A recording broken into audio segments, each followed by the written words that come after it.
दोस्तों कहते हैं मौत के बाद इंसान को मुक्ति मिल जाती है, लेकिन इंसान की कुछ इच्छाएं अगर अधूरी रह जाए तो फिर ये बात पूरी तरह से झूठ साबित होती है और इंसान का शरीर खत्म होने के बाद उसकी रूह अपनी इच्छाओं को पूरा करने का काम करती है। कहते हैं कि मौत के लगभग 2 घंटे के बाद ही आत्मा बॉडी से बाहर निकलकर अपने घर परिवार के बीच घूमती है और बार बार उन्हें अपने होने का एहसास करवाती है, लेकिन ऐसा हो नहीं पाता।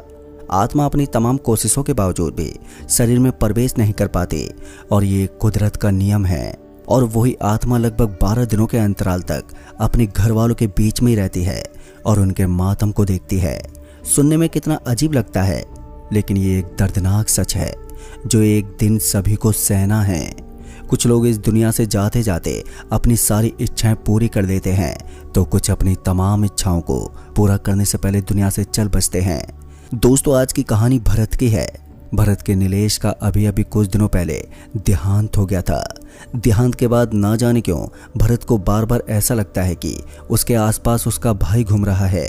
उसके होने का एहसास उसे होता है, लेकिन वो उसे नज़रअंदाज कर देता है। दोनों भाइयों के बीच में जो प्यार था उसी की वजह से शायद भरत को ऐसा एहसास होता था, और यही बात थी जो भरत को सच लगती थी। भरत को लगता था कि ज़्यादा प्रेम भाव होने की वजह से उसे अपना भाई कहीं भी नजर आ जाता है। दोस्तों वक्त बीतता गया और कब 1 महीना बीत गया पता ही नहीं चला।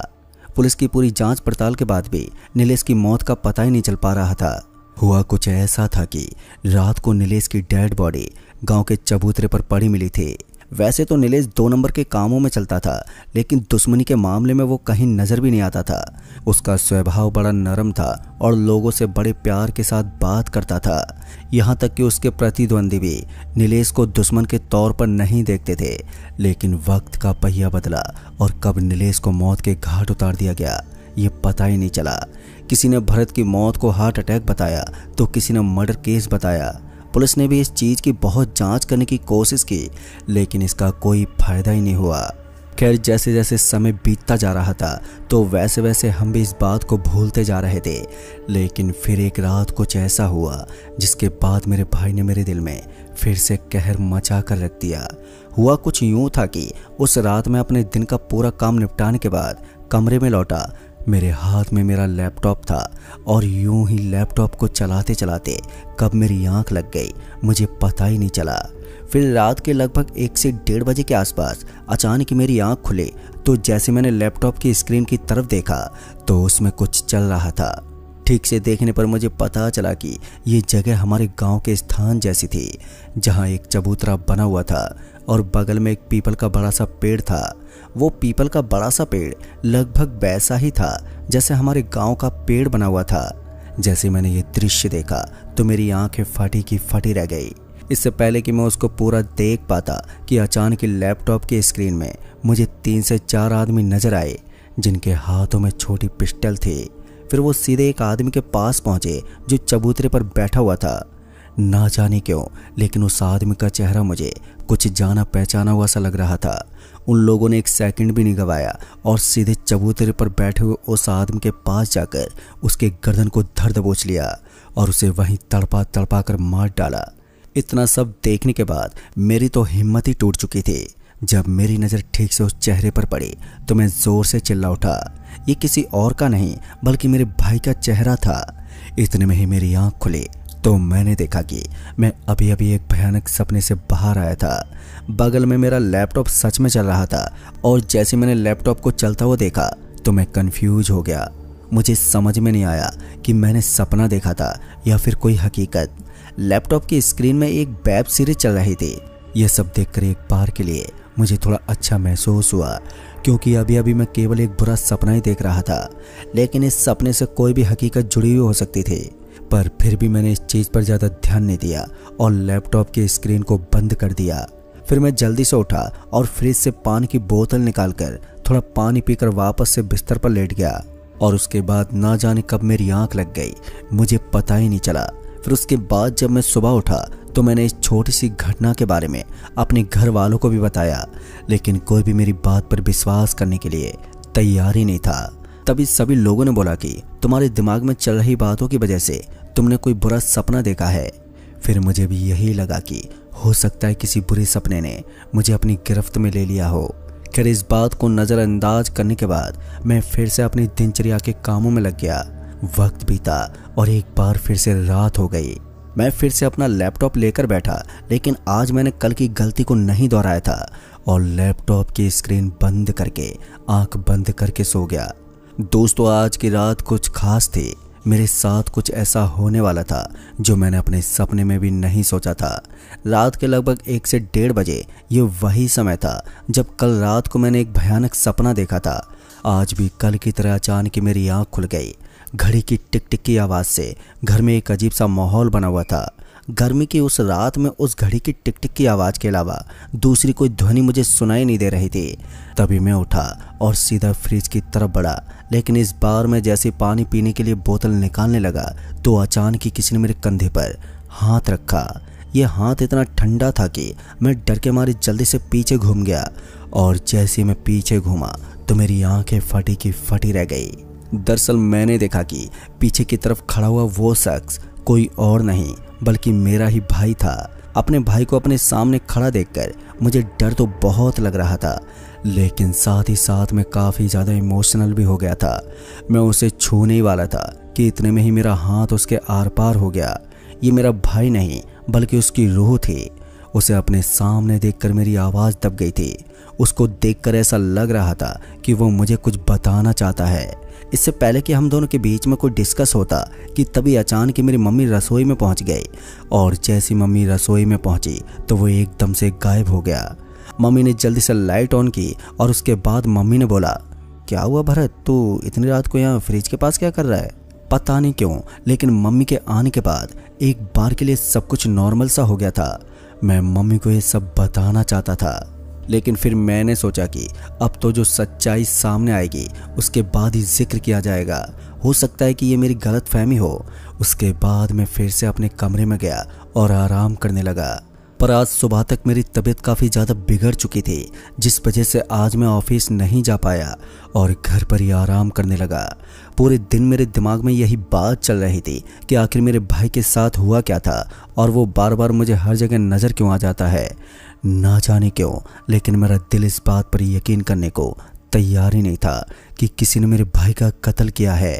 दोस्तों, उस रात वाली घटना के बाद मुझे पूरा यकीन हो चुका था कि ये मेरे भाई की रूह है जो मुझे कुछ बताना चाहती है और मुझे सच्चाई के रास्ते पर पहुंचाना चाहती है। हो सकता है मेरा भाई मुझसे इंसाफ चाहता हो। आज तक मैंने इन भूत प्रेत जैसी चीज़ों पर विश्वास ही नहीं किया था, लेकिन जब से मेरे भाई की मौत हुई थी तब से मेरी ज़िंदगी बदल गई। मेरे सोच विचार पूरी तरह से बदल चुके थे और अब मुझे इस चीज़ पर यकीन होने लगा था कि हमारी इस दुनिया में इंसानों के अलावा भूत पिशाच और आत्माएं भी होती हैं। ऐसे में अब मुझे इंतज़ार था तो मेरे भाई का, जब वो इस बार दोबारा मेरे सामने आने वाला था। इस बार फिर से सूरज की रोशनी को काले बादलों ने अपनी गिरफ्त में ले लिया था। मैं खाना पीना करने के बाद अपने कमरे में लेट गया। अब मुझे रात के लगभग 1 बजने का इंतज़ार था, लेकिन आज मैं किसी भी हालत में अपने भाई के सारे सवालों के जवाब लेने वाला था। इस बीच ना जाने कब फिर से मेरी आंख लग गई। ये सब बिल्कुल उसी तरह से हुआ जिस तरह से इतने दिनों से मेरे साथ हो रहा था और रात के वहीं 1 बजे के आसपास फिर से मेरी आंख खुल गई। इस बार जैसे मेरी आंख खुली तो मैंने अपने सामने अपने भाई को खड़ा हुआ देखा। जैसे मुझे वो नज़र आया तो मेरा दिल मानो दहल सा गया। मैं ज़ोर ज़ोर से रोना चाहता था, लेकिन रो नहीं पा रहा था। मेरी आवाज़ तक बाहर नहीं निकल पा रही थी। इससे पहले कि हम दोनों के बीच में कोई हलचल हो पाती कि अचानक मेरे भाई ने अपने हाथ से इशारा किया और जैसे ही मैंने उसके हाथ को देखा तो मैंने पाया कि उसने अपने फ़ोन की तरफ इशारा किया था। और जैसे मेरी नज़र उसके फ़ोन पर पड़ी तो सारा मामला मैं आसानी से समझ गया। मैं जान गया था कि इसके फ़ोन में ही कोई ऐसा सुराग छुपा हुआ है जिसकी वजह से मुझे अपने भाई की मौत का रहस्य पता चल पाएगा। तभी किसी तरह से मैंने अपने मुंह को खोलते बोला, लेकिन भाई आप मुझे कुछ बताना क्यों नहीं चाहते? जैसे मैंने उससे कुछ पूछने की कोशिश की तो वो हवा में धुआं बन गया।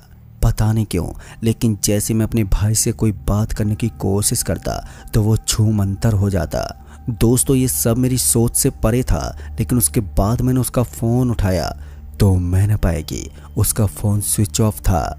फिर पहले तो मैंने उसका फ़ोन को चार्जिंग में लगा दिया और उसके बाद जब उसका फ़ोन खुला तो पूरा फ़ोन छानने के बाद भी मुझे कोई सुराग ही नहीं मिल पाया। पता नहीं क्यों, लेकिन बार बार ये चीज़ केवल एक रहस्य बनकर रह जाती। मुझे तो समझ में नहीं आता कि आखिर मुझे करना क्या चाहिए। मेरी हर कोशिश नाकाम रहती। अभी मैं उदास होकर बैठा ही था कि तभी अचानक मेरे हाथ से कुछ टच हुआ, पर इस बार मैंने महसूस किया कि फ़ोन के कवर के पीछे कुछ था जो मेरे हाथ को टच हुआ था। और जैसे मैंने फ़ोन के कवर को खोला तो मेरी आंखें खुली की खुली रह गईं। दरअसल मैंने देखा कि ये एक सिम कार्ड था। सिम कार्ड को देखते मैंने तुरंत उस फ़ोन के अंदर वाली सिम को निकाला और उस सिम को डाल दिया। जैसे मैंने वो सिम डाली तो सबसे ऊपर एक नंबर दिखाई दिया। तो मैंने देखा कि रात को लगभग 10:30 बजे के आसपास एक कॉल आया हुआ था और नीलेश ने वहां करीब 16 मिनट तक बात भी की थी। बाद में मैंने फिर से उसी नंबर पर कॉल करने की कोशिश की, लेकिन इस बार कोई फ़ायदा नहीं हुआ। मेरे बार बार फ़ोन करने के बावजूद भी 1 घंटी बजने के बाद फ़ोन अपने आप ही कट हो जाता। इसका मतलब साफ था कि किसी ने इस नंबर को ब्लॉक कर दिया था। अब मुझे किसी भी हालत में ये जानना था कि आखिर ये नंबर है किसका, और इसको जानने के लिए मैं किसी भी हद तक जाने को तैयार था। जैसे ही सुबह हुई तो मैं उस सिम को लेकर एयरटेल ऑफिस की तरफ निकल पड़ा। मुझे बस ये जानना था कि आखिर ये नंबर है किसका और आखिर कौन है जिसने मेरे भाई को मौत के घाट उतार दिया है। इस समय मेरा खून बदले की भावनाओं में उबल रहा था। मैं किसी भी हालत में ये जानना चाहता था कि आखिर मेरे परिवार पर किसने उंगली उठाई है। एयरटेल ऑफिस में मुझे पता चला कि ये नंबर किसी विजय नाम के लड़के ने लिया था। ताजुब की बात तो ये है कि मेरे भाई का ऐसा कोई दोस्त भी नहीं था जिसका नाम विजय हो, क्योंकि मैं अपने भाई के सारे दोस्तों को अच्छी तरह से जानता था। और अब एक बात तो पक्की हो चुकी थी कि ये सब जिसने भी किया है उसके पीछे विजय का एक बड़ा हाथ था। अब मुझे किसी भी हालत में विजय तक पहुंचना था। विजय ही वो जरिया था जिसकी वजह से मैं अपने भाई के खूनी तक पहुंच सकता था। मैंने विजय तक पहुंचने की तमाम कोशिश की, लेकिन उसका नाम और उसके आधार के अलावा मुझे कोई इन्फॉर्मेशन ही नहीं मिली। अंत में थक हार कर मैं शाम को वापस अपने घर लौट आया। एक बात तो मैं अच्छी तरह से समझ चुका था कि मेरे भाई का कत्ल ही हुआ था और मुझे उन जालिमों तक पहुंचना था जिन्होंने मेरे भाई जैसे आदमी को मौत के घाट उतार दिया। उस रात फिर से मैं आराम करने के लिए अपने कमरे में चला गया। फिर अचानक ही मुझे महसूस हुआ कि मैं किसी ऐसी जगह पर हूँ जहाँ चारों तरफ अंधेरा ही अंधेरा है, और तभी उस अंधेरे में मुझे एक हल्की रोशनी चमकती हुई नजर आई। दरअसल मैंने देखा कि ये मेरा भाई था और इस बार वो बोल भी सकता था।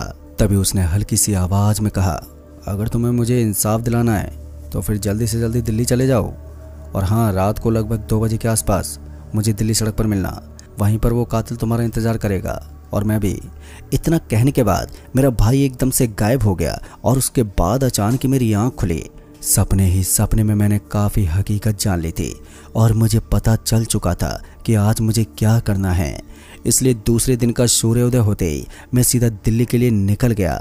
मैंने अपने घर वालों को बोल दिया था कि आज मुझे किसी काम से दिल्ली के लिए जाना है, और बस फिर क्या था, दिल्ली में जाकर मैं फिर से उस शख्स की तलाश करना शुरू कर दिया जिसका इन सब के पीछे हाथ था।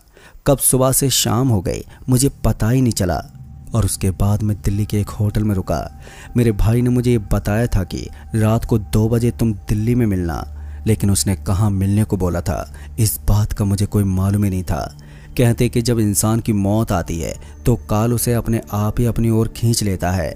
मैं तो दिल्ली आ गया था, लेकिन मुझे उन लोगों का वेट था जिन्होंने ये सब किया था। दिल्ली के होटल में रुकने के बाद शाम को खाना पीना करने के बाद मैं होटल से बाहर निकला और सड़क पर ही सिगरेट जलाकर इधर उधर घूमने लगा। मैं आती जाती गाड़ियों को ही देख रहा था कि फिर धीरे धीरे उस होटल के बगल से जो गाड़ियां गुजर रही थी उनका गुजरना बंद होने लगा। इसका एक कारण ये भी हो सकता था कि वो सड़क थोड़ी कच्ची थी, क्योंकि ये रोड होटल के पीछे की थी। सामने से जो हाईवे गुजर रहा था उसके ऊपर से तो गाड़ियों की काफ़ी अच्छी चहलकदमी नजर आ रही थी, लेकिन इस सड़क से ऊपर मानो सन्नाटा सा पसर गया था। थोड़ी देर तक इधर उधर घूमने के बाद अचानक एक गाड़ी वहां पर आकर रुकी, तो मैंने देखा कि वो गाड़ी मुझे कुछ जानी पहचानी सी लग रही थी। उस गाड़ी को वहां पर रुकता हुआ देखकर मैं बड़ी हैरानी के साथ उसे देखने लगा। फिर उसके बाद मैंने देखा कि उस गाड़ी के अंदर से 3 लोग बाहर निकले जिन्होंने अपने चेहरे को कपड़े से ढका हुआ था। वो तीनों मेरी ओर ही आ रहे थे और अब सारा मामला मैं समझ गया कि आखिर रात में मेरे भाई ने मुझे क्या बताया था। जब 3 लोग मेरे सामने थे तो मुझे थोड़ा डर तो लग रहा था, लेकिन मैं भी छाती चौड़ी करके उनके सामने खड़ा हो गया। फिर वो मेरे पास पहुंचे और मैं इतना तो जानता था कि उनका क्या इरादा है और वो मेरे पास क्यों आ रहे हैं। तभी उनमें से एक ने कहा, लगता है तुम्हारी चर्बी उतारनी पड़ेगी, तुम लोगों ने बहुत तलाश की है हमारी। मैं समझ गया कि ये वही लोग हैं जिन्होंने मेरे भाई का मर्डर किया था। मुझे गुस्सा तो बहुत आ रहा था, लेकिन सामने 3 लोगों को देखकर मुझे भी डर लग रहा था। इसलिए मैंने थोड़ी ऊंची आवाज़ में बोला, तुम लोगों ने अच्छा नहीं किया। इससे पहले कि मैं कुछ और बोलता कि उनमें से एक आदमी ने मेरी गर्दन धर दबोची और मुझे पीछे धक्का दे दिया। मैं 2 कदम पीछे खिसक गया और फिर नीचे गिर पड़ा। लेकिन उसके बाद जो हुआ उसे देखकर मुझे अपनी आंखों पर विश्वास ही नहीं हुआ। दोस्तों, उस वक्त शायद रात के 11:30 से 12 बज रहे थे। ये वही समय था जब मेरे भाई को उन लोगों ने मौत के घाट उतारा था। उन लोगों ने अब मेरे ऊपर चढ़ाई करना शुरू कर दिया था। तो मुझे भी इस चीज़ का एहसास हो चुका था कि ये सभी लोग मिलकर मुझे बुरी तरह से मार सकते हैं। इसलिए मैं वहाँ से भागना चाहता था, लेकिन तभी मेरी आंखें बड़ी बड़ी हो गईं। दरअसल मैंने देखा कि उनमें से एक लड़का अचानक ही अपनी गाड़ी से टकरा गया। उस लड़के को उसकी ही गाड़ी से टकराते हुए देखकर मैं थोड़ा हैरान था। फिर मुझे एहसास हुआ कि कोई अनजानी रूह मेरे आसपास भटक रही है और ये कोई और नहीं बल्कि मेरे भाई की आत्मा ही थी। इस चीज़ का एहसास होते ही मुझे कल रात का वो सपना याद आने लगा जब मेरे भाई ने बताया था कि तुम दिल्ली चले जाना, वहाँ दूध का दूध और पानी का पानी हो जाएगा। फिर मैं तुरंत ही उठा और खड़ा होकर वहाँ चारों तरफ का दृश्य देखने लगा।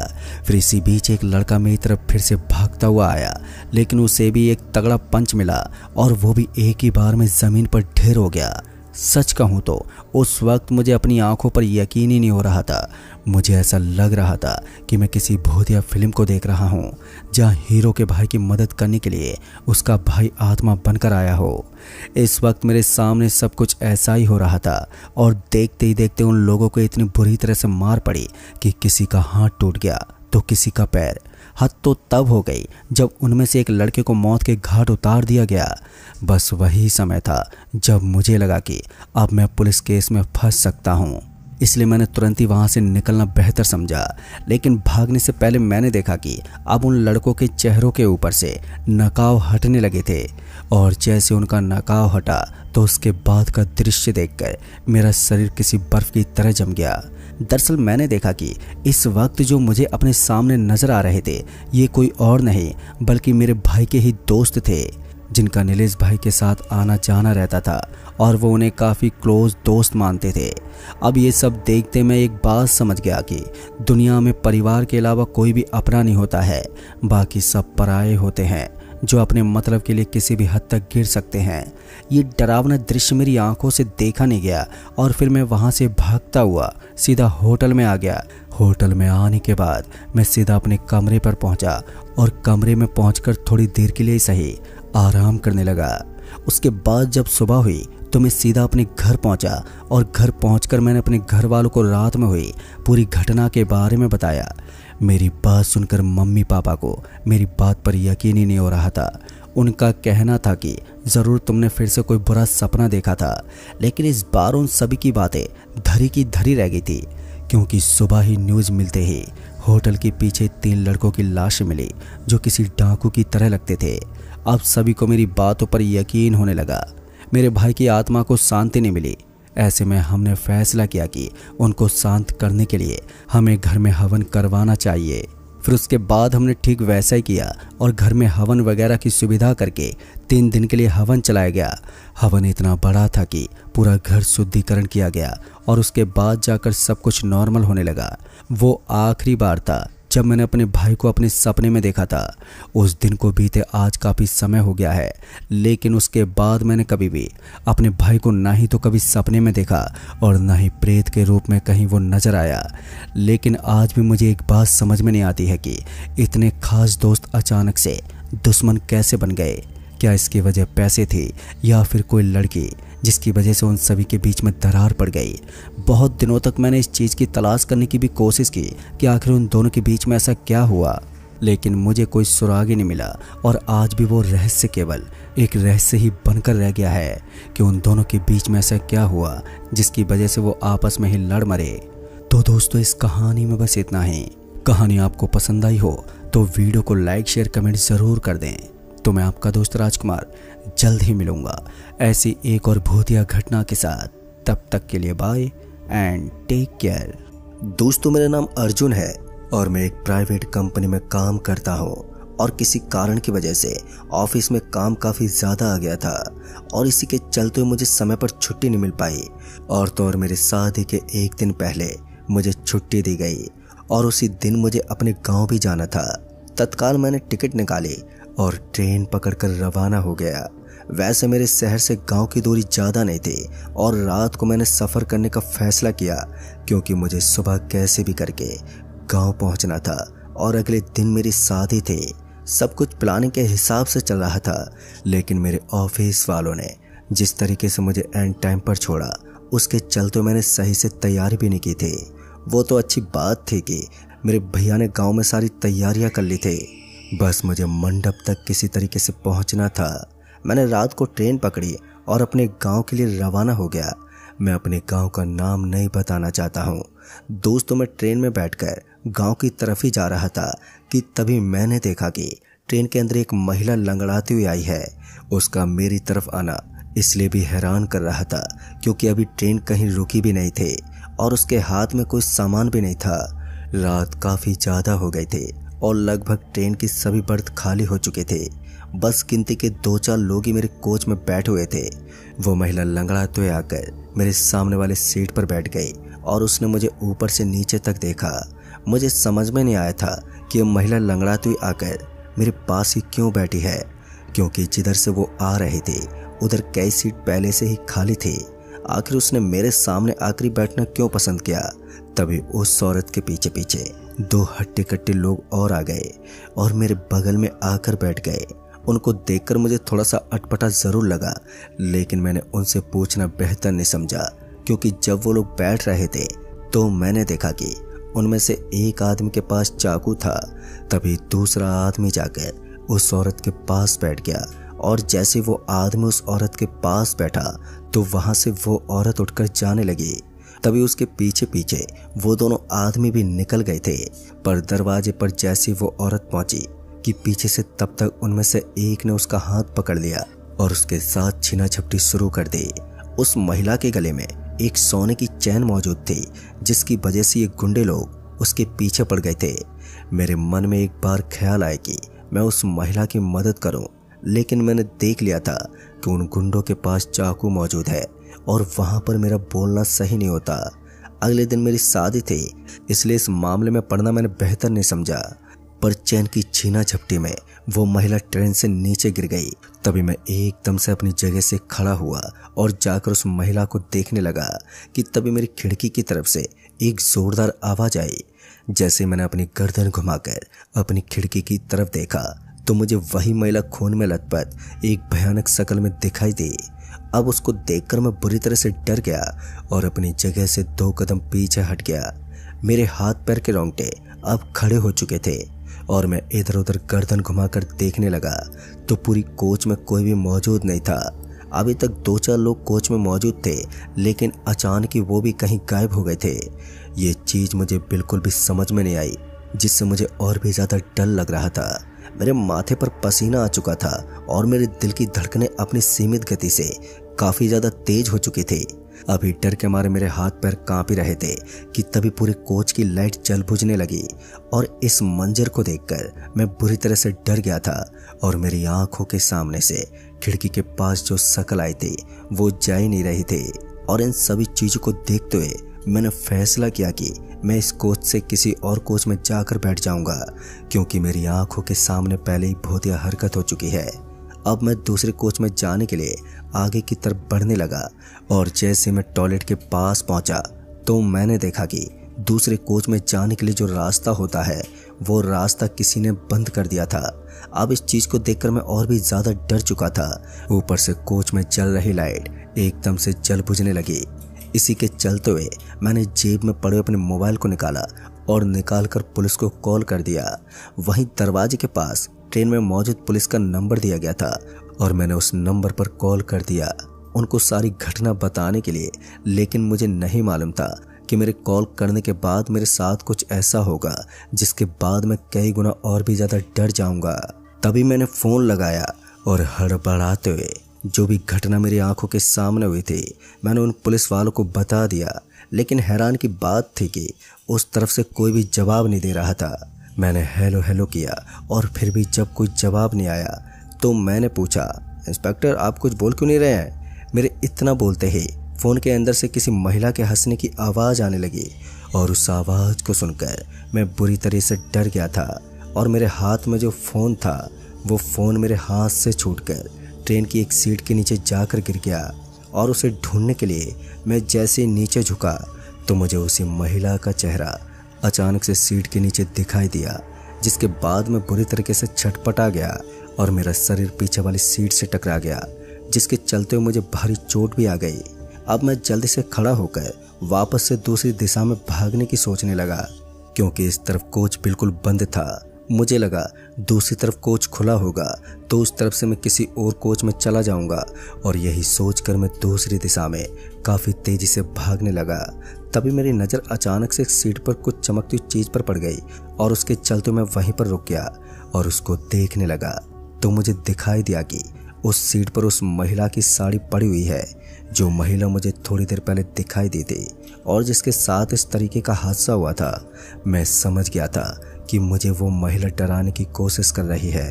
इसी के चलते मैंने बिना रुके दूसरी तरफ भागने का फैसला किया और मैं जब दरवाजे के पास पहुंचा और देखा कि मैं उस जगह से दूसरे कोच में जा सकता हूं कि नहीं, तो मुझे दिखाई दिया कि वहां पर भी सभी चीज़ों को ब्लॉक करके रखा गया है, जिसके चलते मैं इस कोच से दूसरे कोच में नहीं जा सकता था। अब इन सभी चीज़ों को देखकर मेरी हालत इतनी ज़्यादा ख़राब हो गई थी कि अब मैं दरवाजे पर ही वहीं पर खड़ा हो गया था। मेरी हिम्मत नहीं थी कि मैं कोच के अंदर की तरफ जाऊं, क्योंकि मैंने सीट के नीचे अपना फ़ोन उठाते समय उस भयानक चुड़ैल को देख लिया था, जिसके बाद मेरे हाथ पैर के रोंगटे पहले खड़े हो चुके थे और डर के मारे मेरा दिल ज़ोर ज़ोर से धड़क रहा था। अब मेरे पास बचने का सिर्फ एक ही रास्ता था और मैंने यही सोचकर वहाँ पर मौजूद ट्रेन की चैन को खींचने का फैसला कर लिया ताकि ट्रेन रुक जाए, जिसके बाद मैं जाकर किसी और कोच में बैठ जाऊं।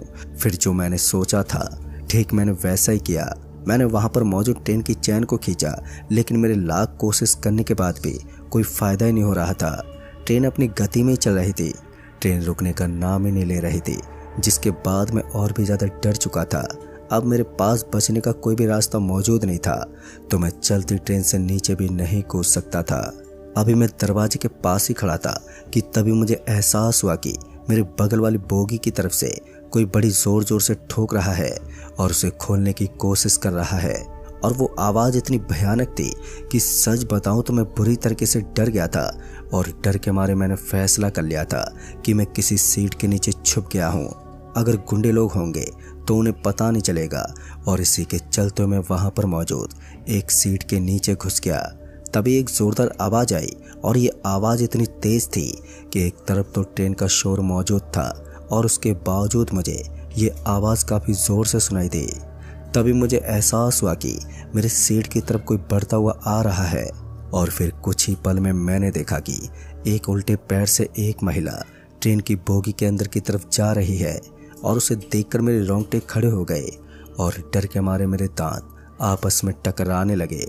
तभी मैंने अपनी आंखों के सामने उस उल्टे पैर वाली चुड़ैल को जाते देखा और डर के मारे मेरे हाथ पैर के रोंगटे तक खड़े हो गए थे।